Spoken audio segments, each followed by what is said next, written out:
Remember, a few days back, a $4 million scratch ticket was sold at a Pride gas station in Chicopee. Now Cynthia Starzik is hoping some of that luck will rub off on her. The big winner here was Cindy, and I'm a Cindy Sue, so I'm hoping the second time is a charm. With the Powerball jackpot up to $1 billion, many people here in the Bay State are stopping by their local convenience stores, hoping to grab the lucky ticket ahead of Wednesday night's drawing. But Western Mass News is getting answers on how this big jackpot could also benefit the state.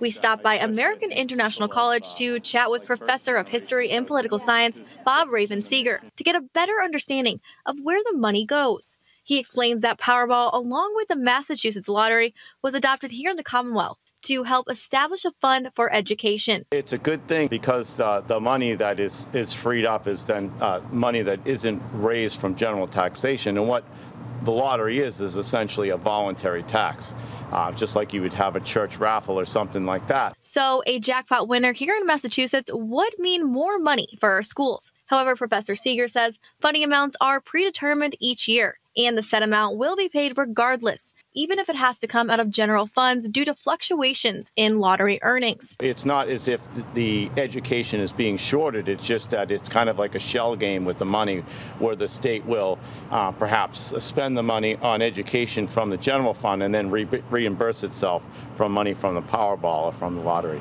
Unlike the Massachusetts lottery, Powerball operates in multiple states across the country. In turn, the earnings are divided between them. And as the pot fluctuates, so does the potential earnings for both the states and the winner. If there's more people participating, then the amount of money in the jackpot is going to go up. And that means that from the winnings, more money is available.